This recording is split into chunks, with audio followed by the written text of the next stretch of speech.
মুস্তাফিজুর রহমান কি বলছেন বা কি বোঝাতে চাইছেন সেটা তার হাতের ইশারা দেখে অনুমান করে নেওয়া যায় অনেকভাবেই। তবে আপাত দৃষ্টিতে যা বোঝা যাচ্ছে তা হলো ফিজ বলছেন বুদ্ধি বা ব্রেইনের ব্যবহার করতে হবে, মাথা খাটাতে হবে।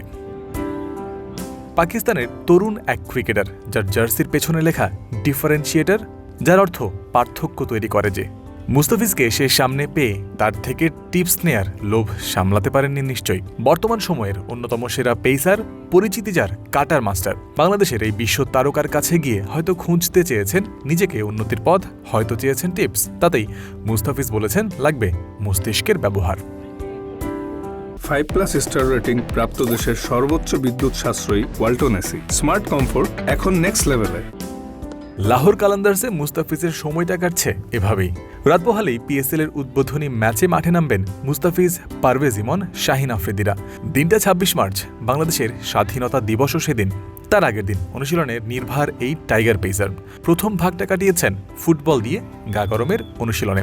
শাহিন আফ্রিদির নির্দেশনায় দল সাজিয়ে এই খেলায় সময় কাটিয়েছেন তারা।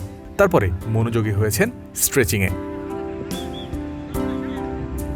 ওপেনিং ম্যাচ টুর্নামেন্টের টেম্পো সেট করার জন্য অতীব গুরুত্বপূর্ণ। এর আগের দিন ফুল ইন্টেন্সিটিতে বোলিং করার প্রয়োজন বোধ করেননি মুস্তাফিজ, বরং লাহোরের স্পিনারদের সাথে জুটি বেঁধে এক নেটে বল করেছেন শর্ট রান আপে। ফুল ইন্টেন্সিটি ছিল না তাতে। এই পর্বও চলেছে খুবই অল্প সময়। বিশ্বমানের ক্রিকেটার হিসেবে এই বোলার খুব ভালো করেই জানেন কখন কতটুকু অনুশীলন করতে হবে তার। মুস্তাফিজের ক্ষেত্রেও দেখা গেল এমন। অল্প স্কিল আর অধিক মেন্টাল প্রিপারেশন, এভাবেই কেটেছে লাহোরে মুস্তাফিজের প্রি ম্যাচ ডে। মুস্তাফিজ যে দলের হয়ে খেলার অপেক্ষায় রয়েছেন সেখানে তার সঙ্গী আছেন আরেক বাংলাদেশি বিধ্বংসী ব্যাটার পারভেজ হোসেন ইমন। গত দিনের মতো এদিনও নেট ব্যাটিংয়ের ঝড় তুলেছেন বাঁহাতি এই ব্যাটার।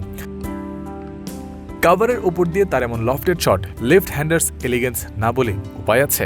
এভাবেই নেটের ভেতরে ইমনের সময়টা কেটেছে কনফিডেন্সের সাথে। জানান দিয়েছেন পিএসএল চ্যালেঞ্জ গ্রহণ করতে তিনি প্রস্তুত আছেন। হায়দ্রাবাদ কিংসম্যানের বিপক্ষে মাঠে নামার অপেক্ষায় মুস্তাফিজ ইমনরা, আর তাদের দেখার অপেক্ষায় কোটি বাংলাদেশি। জয়ন্ত বিন্দু, ক্রিক ফ্রেন্সি।